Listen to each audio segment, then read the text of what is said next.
Today on the Trend Out Loud podcast. Pretty ironic that even though Kendrick still might get a number one song debut, it has to do with Drake. I'm just saying the irony is hilarious.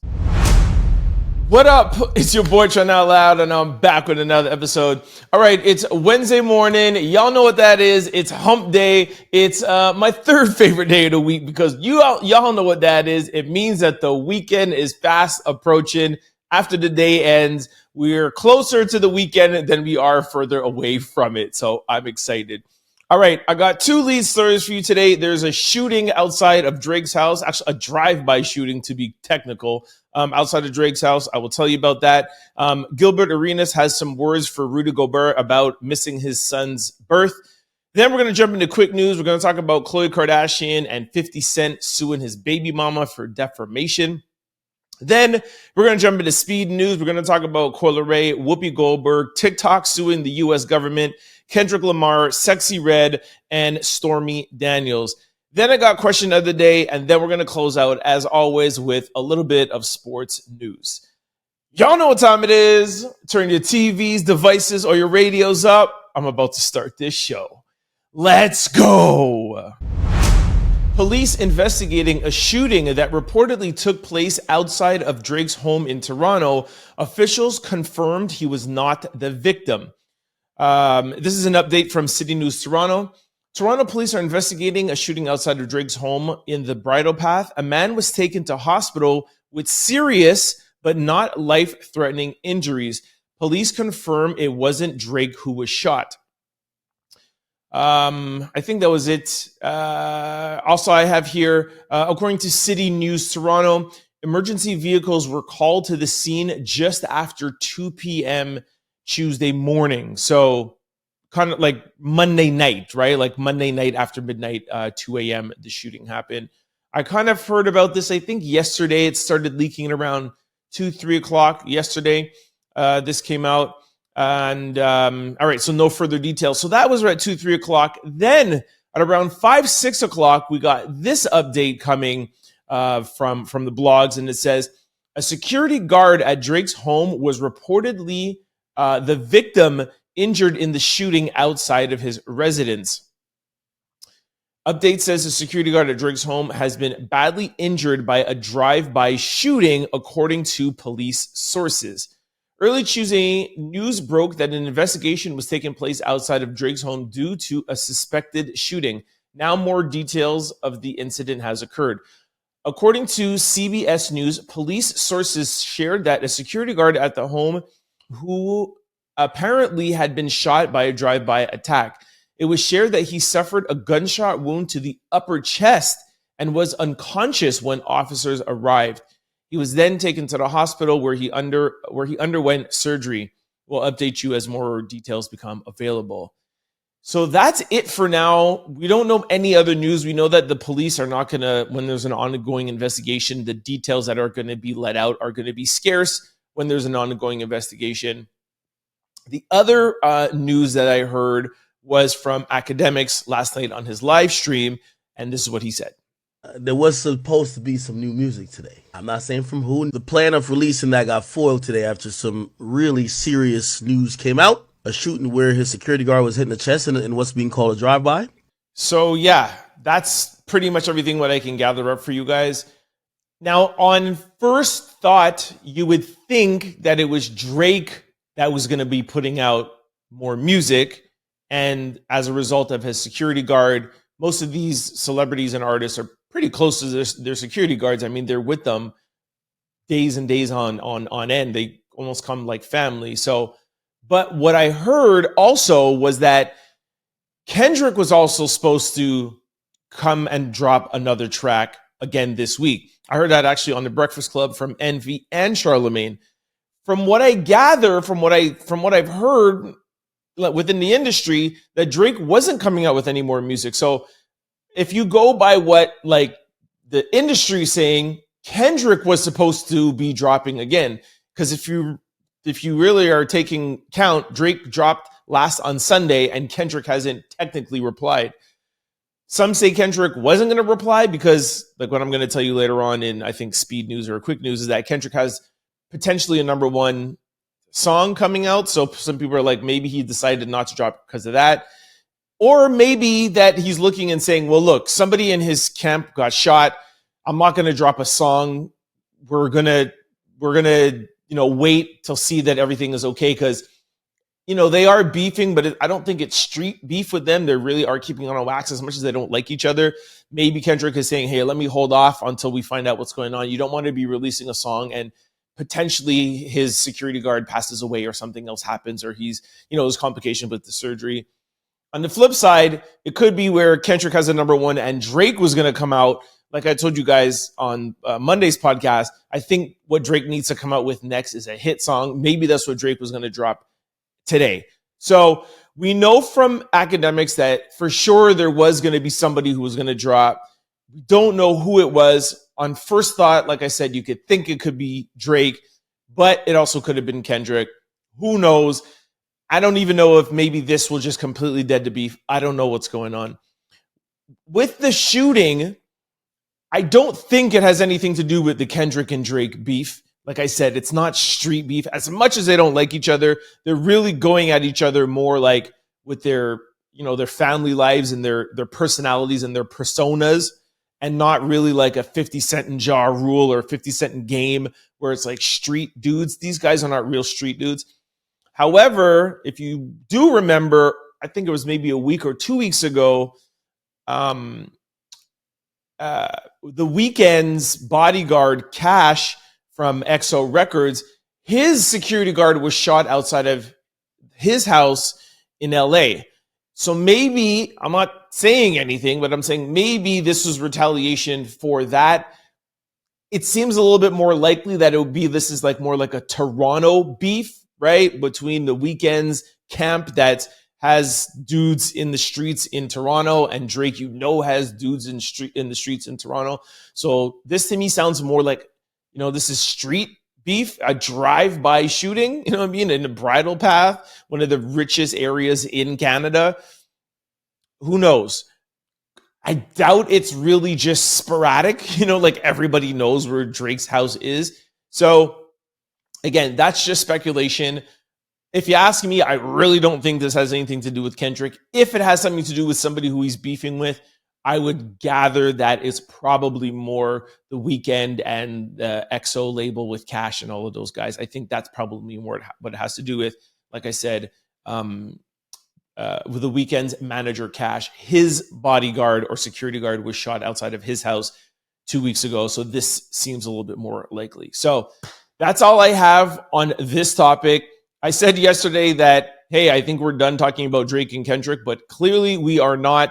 And I'm sure we'll get more news, and I'll let you guys know tomorrow what's going to unravel from this. But I think what everyone's thinking about in the industry now is we're just going to, send our thoughts and prayers to Drake's security team, his security guard. Hopefully he pulls through and he's okay. I will let you guys know anything else that I hear. All right, this brings us to our second lead story. Gilbert Arenas criticizes Rudy Gobert for choosing the birth of his first child over an NBA playoff game. I can't believe what I'm reading. I can't believe when I heard this headline. Gilbert says, "It's a baby, bro. It's gonna be there when you get back." Seriously, if I did not have a clip of him saying this and literally hearing this come out of his mouth, I wouldn't believe it either. So I made sure that I was gonna got the clip to play for you guys, because this is actually completely ridiculous. Listen to Gilbert and what he has to say. I mean, missing this game for that baby. I see you. It's the baby, bro. It's gonna be there when you get back. We hope. I'm sure I don't have to tell you guys how strongly I disagree with this. This is this man's firstborn child, his first son. We're talking about a semi. Where are we at? Yeah, this is the Western semifinals, game 1. You're acting as if like it's the NBA Finals Game 7, do or die, and the championship. And even at that, I probably wouldn't miss the birth of my child over a game, over work. And I love sports, don't get me wrong. As an athlete for 10, 12 years, like, bro, this is just crazy. Gilbert Arenas is receiving some backlash for criticizing the Timberwolves' Rudy Gobert for missing a playoff game to be present during the birth of his first child. The Defensive Player of the Year was absent from the second game in Denver. So, excuse me, I thought it was the first game. Second game, still really not important. It's only game 2. And by the way, they won both games, wiped the floor with Denver. Let me read and continue. I'll just start over. So the Defensive Player of the Year was absent for game 2 in Denver as he just welcomed his first child with his wife Monday morning. Unfortunately, turbulent weather in Colorado prevented him from being able to catch the flight from Minnesota. Despite Gobert not being present for the game, the Timberwolves still was able to pull off the win. However, Arenas states that Gobert made the wrong decision by choosing to be present for the birth of his child instead of playing in the second game of the potential 7-game series. He said, "It's a baby boy. It's going to be there when you get back. Whatever you think you're about to do." Anyways, I already played the clip, so you hear everything that he said. Anyways, I'm happy that he's getting backlash because this is ridiculous. And I hope he doesn't try to say, "Oh, I was trolling" or whatever, because he meant that. Like, I think this was horrible, and I think he deserves all the backlash that he gets. All right, this brings us to quick news. Ring my bell. Khloe Kardashian reveals she made Triston Thompson take 3 DNA tests for their son, Tatum. Or Tantum? Don't know if I'm pronouncing his name right, sorry. All right, so there's a lot of speculation going online of like, why would she make him take a DNA test? How many men was she sleeping with? She had a surrogate, and I'll read the story and I'll explain to you a little bit more of why she made him take three DNA tests. Khloe Kardashian admitted to making Triston Thompson take multiple paternity tests for their son. On an episode of the She MD podcast with Dr. Talibia Abinson and Mary Alice, she said, "I made Triston do 3 DNA tests for Tatum. He was so offended." Khloe Kardashian said, "If you recall, Tatum was born via surrogate. The Kardashian star explained that she requested the test because she thought their son doesn't look like either of the parents." So I get why it sounds a little bit confusing, because why would Triston be so upset? That's the one thing. Like, why would he be offended? I think that's what's confusing people, and I don't know why she said that. Because even in the comment section, I just grabbed this quickly. Energy Queen said, "For those who don't get it, it's not about Triston. She's saying the kid didn't look like either of them. Seeming how the kid was done via surrogate, she wanted to make sure that there wasn't a mix-up in the lab with the sperm to make sure the kid really did biologically belong to them." So, I mean, I'm not an expert at these things, but when you do it via surrogate, they take an egg from Khloe, they take Triston's sperm, it's in a lab, they put the egg and the sperm together, and then once it attaches, they put it inside of a surrogate, right? That's the ABCs of how it works. I'm sure it's way more technical than that. So Khloe just wanted to make sure, says, "Hey, the baby doesn't look like this," or whatever the other things were. But the one thing that I understand now while reading this, why people might be questioning it, is that why is Triston offended? Why would he be offended by that? I would want to do the same thing too. I would want to take 10 of them, because I'm like, yo, if that could happen where it's a mix-up, I want to make sure if my kid is being made in a lab and I got to now take care of this kid for the rest of my life, I want to make sure that's my kid too. So I think Khloe's got some explaining to do on why he was offended. If she wants to do this, he should want to do it too. So if I hear anything, I will let y'all know. All right, this brings us to our second and final quick story. 50 Cent sues Daphne Joy, his baby mama, for defamation after she accuses him of R-wording her. You guys know I can't say that word on YouTube. I'll get flagged for R-wording her, and he is seeking $1 million in damages. So this goes back to when 50 Cent was trolling Diddy online for all of Diddy's accusations, and then Daphne Joy jumped in and was like, "You're accusing Diddy of all these sexual allegations and sexual assault and, R-wording people." And then she came out and she's like, "Well, you haven't," anyways, it's hard for me to talk about these things, but like, she accused him of doing the same thing. Okay. I'll read a little bit of the story.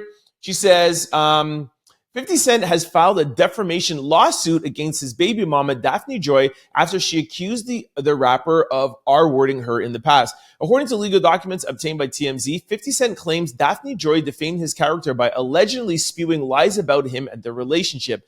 On Instagram, Daphne accused 50 of allegedly bullying her because he says that he wanted to get full custody of his son, Sire, and Daphne's alleged involvement with Diddy. Oh, yes, that's what it was. Because Diddy, that's what it was. Now I remember. Let me explain to you guys.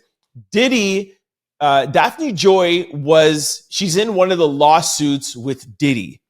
And 50 Cent started trolling Diddy, and then he started trolling Daphne. And in the lawsuit, it says that Daphne was one of Diddy's sex workers. Okay, it's all coming back to me. It's all coming back to me now. I told Diddy that if he wasn't careful, that he was going to get himself back in the news, and he should have just been happy that Drake and Kendrick are taking the news cycle. But Diddy is back in the news again. All right, where was I now? So Daphne is in one of the court cases because Daphne was fooling around with Diddy. So then when 50 started trolling her and Diddy, she was like, and 50 said, hey, I want to get custody of my son, full custody of my son, seeing that you're one of Diddy's sex workers. Then she came out and said, look, you're not going to try to take my son away from me. And then she accused him of R-wording her. That's it. I remember now. All right. Okay. I think what I told you, I think the article just says what I told you, but I'll read it quickly. If you recall, Daphne was listed in a Little Rod's lawsuit against Diddy as an alleged sex worker. When news broke on this, 50 Cent filed a petition to get full custody of their son, which prompted Daphne to speak out on social media. 50 says her comments have affected him both with business and trying to gain custody of their son. In the documents, 50 said he tried to serve Daphne a letter demanding she take back the accusations and delete the post, but Daphne reportedly refused and demanded money along with a promise that 50 Cent would drop the custody case. He obviously refused and called her out called her out for alleged extortion. 50 Cent is seeking $1 million in defamation and a court order to take down the documents that are defaming him. Yo, 50 loves going to court and suing people, man. Anyways, let me know. Send me an email, tryoutloud at cfqr600.com. Comment below or send me a DM on Instagram. Let me know what you think of the two lead stories and our two quick stories. And crazy news day, man. All right, we're going to jump into speed news next. All right, this brings us to speed news. Ring my bell. Coi Leray said, I'm feeling like the female Uzi out of the rap girlies. Top influential, versatile, and can't figure me out. I totally disagree, actually. Coi Leray shares that she feels like she's a female little Uzi Vert when it comes to rap girlies. I don't think... Listen, Uzi is dope. He's a dope artist, but he is like that. He's eclectic. Like, you'd never know what he's going to come up with. I mean, he was just on the... what was the concert there again? Can't remember the concert, the big concert of the year. And he was on stage doing splits, doing the Vogue with the purse and stuff. You never know what Uzi's going to jump out with. I feel like Coi Leray, she's definitely fashion and she's definitely influential, but I wouldn't say that she's hard to figure out. You know who she is and she knows who she is. So I disagree with that. She's definitely versatile and I love Coi Leray, but I wouldn't say that she's super versatile. I mean, you definitely know the pocket and the genre that she sits in, where Uzi, jumps around from different styles and different appearances. So not taking anything away from her, but she's definitely influential. I wouldn't say she's super versatile and hard to figure out. So I disagree with this comment, although I fully love Coi Leray. All right, in our second speed story, Whoopi Goldberg opens up in her new memoir about the early parts of her career and how they influenced some of her industry decisions. According to TMZ TV, Whoopi mentions that she was addicted to cocaine early in her career and she eventually started to hallucinate. In the book, she said, I was invited to parties where I was greeted at the door with a bowl of Quaaludes from which I could pick what I wanted. lines of cocaine were laid across the table and bathroom counters for the taking. The book also details she grieves the death of her mother and brother as well as personal struggles. Whoopi Goldberg sat down with The View and explained that she wrote bits and pieces so that she could remember certain parts of her life.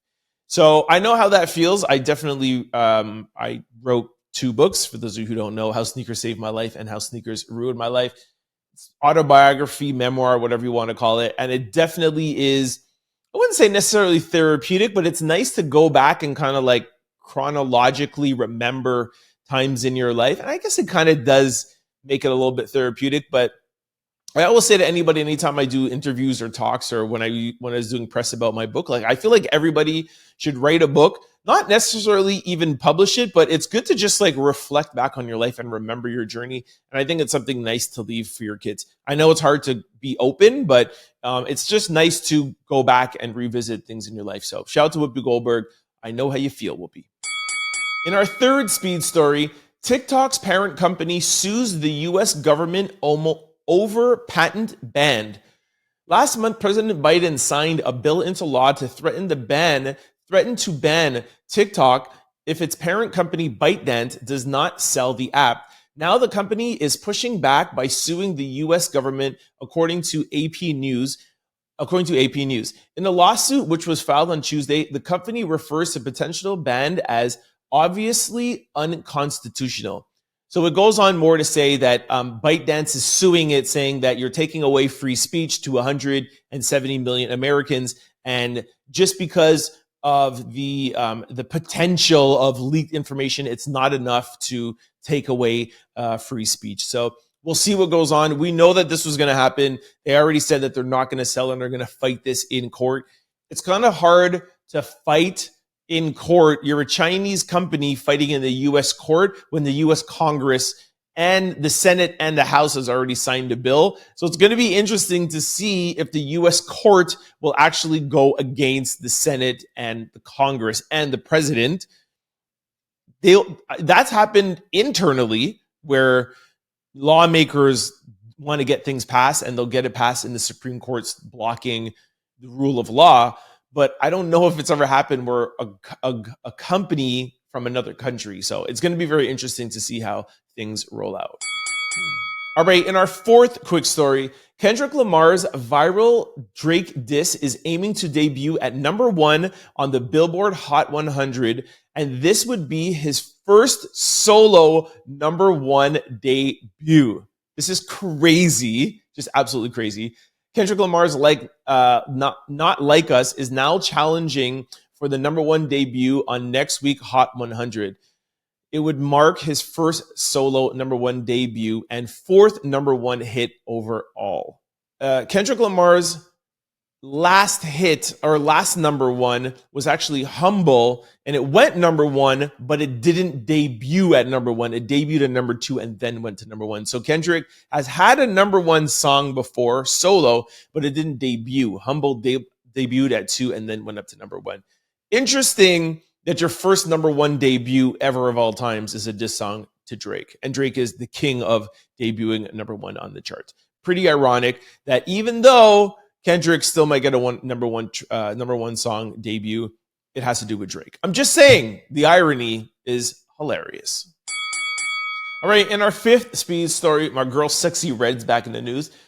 Sexy Red trolls us on Instagram, and she wrote, I don't know how I'm going to read this on the radio, but she wrote on her stories, she took a picture of herself kind of like in the doctor's office with her legs closed and her purse on her lap, and she said, "Me at the doctor's waiting on her to tell me why my stinks." I'm sure you guys could figure that out.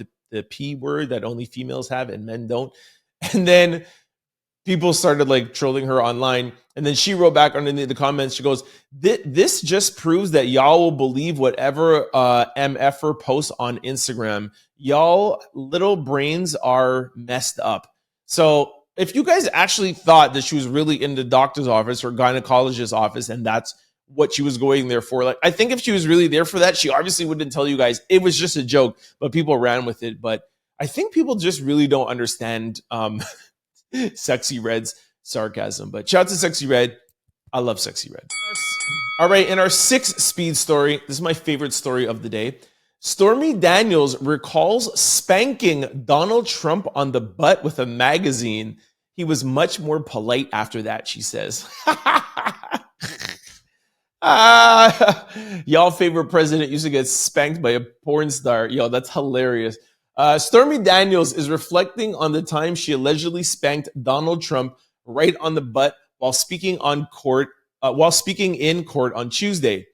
During her testimony in New York City at the hush money trial involving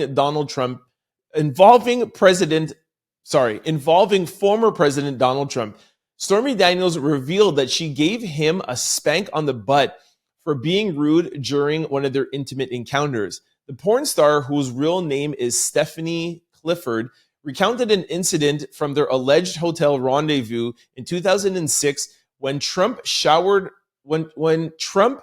her a magazine with his face on it instead of allowing her to eat dinner as she wanted. She said, "I pretty much had enough of his arrogance and cutting me off and still not getting me my dinner," Daniels stated, while also admitting that Trump didn't know how to hold a conversation. She went on to say, "Someone should spank you with that," she recalled saying while speaking about the magazine, which caused the former president to give her a look seemingly as a dare. "So I took it from him and I said, 'Turn around,' and I swatted him right on the butt," she told the jurors. CBS News reported that after former stripper made those comments, it caused some jurors to laugh. One woman even was seen rubbing her face while trying to hold in her laughter without making a noise, according to CBS News. That's hilarious. If I was a juror, I would burst out laughing. I don't want to have a mental picture of Donald Trump getting spanked by a magazine. Like, this is just information I don't want to know, but hilarious at the same time. I'm actually happy that I know it. All right, this brings us to question of the day. This question of the day actually comes from Young Miami. I don't know why she posted this on Twitter, but she said, "What fast food place sends you to the toilet immediately after?" All right, let's check out the comments. So just to let you guys know, there's so much Taco Bell here. I had to go through like 50, 60 comments just to get some good words out here. For those of us in Canada, we don't have Taco Bell, so we can't really experience that. But somebody said, "Taco toilet seat bell." Y'all still eating fast food in 2024, says Barbie Onika 93. I might as well eat Chipotle outside of the bathroom. I might as well eat Chipotle outside of the bathroom. I think he meant to say, I think he's trying to say just right outside of the bathroom. All right. All right, let me see here. Again, like I said, just pure Taco Bell. All right. Chani Lindane said Popeye, but I'm going to keep eating it. Shabaka Baka said every combo at Taco Bell is a straight number 2 for me. Melissa Eten said, "Nope, but I'm looking for suggestions because I would love a quick clean out." Yo, that's just gross, man. I don't know if I should have taken this question. Gorgeous J _302 said Chipotle, and I have a love-hate relationship with it.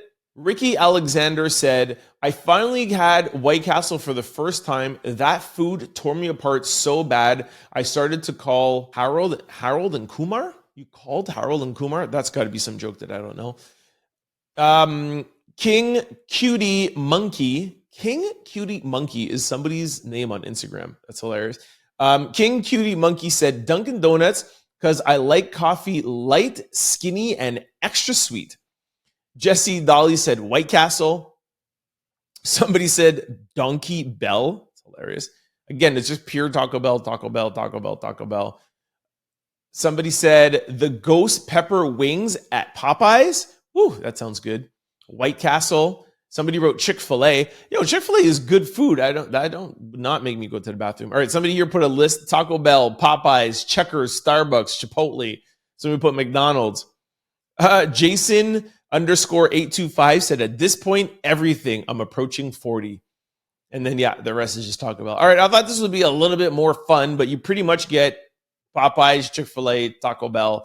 For me, I'm lactose intolerant, man. So like just most fast food will send me right to the bathroom. But for me, What would be the worst for me? I don't know if this constitute as fast food, but ramen, kitten ramen, we have that up here in Canada. Well, definitely on the East Coast, it's in Toronto, Montreal. But if I eat kitten ramen, within 1 hour, it's a wrap, dude. Like that ramen, woo, gets me going, man. But like I said, I'm lactose intolerant, so anything can set me off at any second. All right, this brings us to sports news. If you guys remember yesterday, I told you about Jamal Murray throwing a heat pack on the court because he was mad at an official.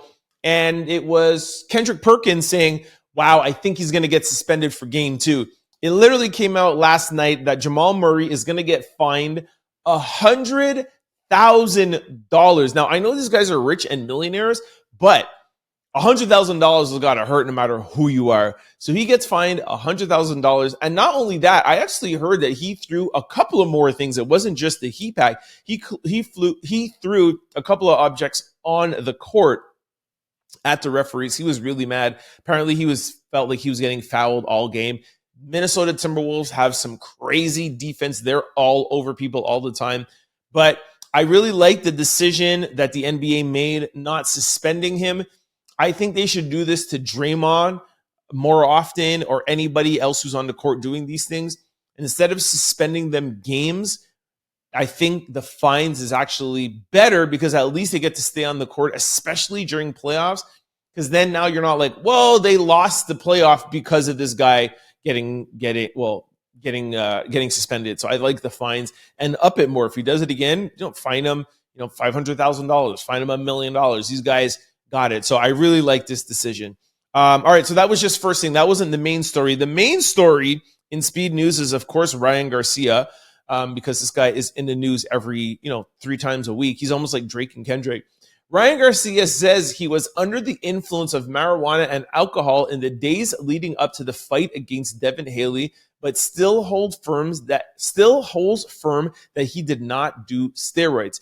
Take a listen. Steroids is not going to help you with timing, with skill, with management. And if I was on steroids, I would have been in way better shape. What about the I was literally drinking every day, smoking weed. He knows. All right, so I had enough of him.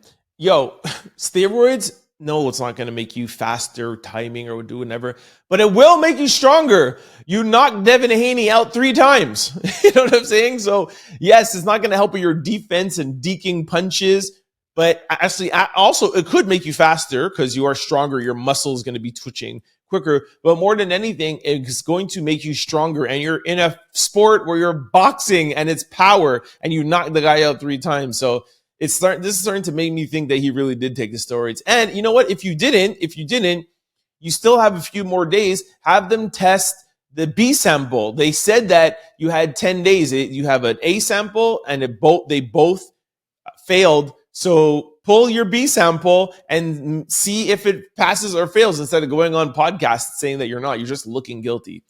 Anyways, that's it. That's the show for me. Sorry, I get fed up of Ryan Garcia sometimes. All right, that is the show. Thank y'all for kicking it for me. Like I said, I hope y'all enjoy your Wednesday, hump day. We're right close to the weekend. Tomorrow is Thursday. Before you know it is Friday, and we're all off for 2 days having fun. Little bit of housekeeping. For those of you who are listening to this on CFQR600.com, please, if you can't always catch it between 11 to 12, please always remember you could always catch the podcast on demand on YouTube or on podcast platforms. Just type in Trent Out Loud. Anytime of the day, it's there. We upload the show daily, and vice versa. If you're used to watching this podcast on YouTube platforms or on podcast platforms. Did I say YouTube podcast? Sorry, I get confused sometimes. If you're used to listening to this on YouTube, listening to this on podcast platforms and watching it on YouTube, and you would like to catch me on CFQR 600 where you can listen to some R&B and hip-hop 90s and 2000s, please check me out on CFQR600.com on any device anywhere in the world from 11 to 12.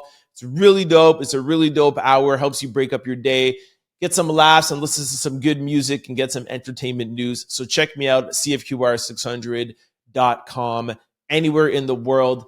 It's your boy. Happy hump day. Thank you for kicking it with me, and I will see you tomorrow.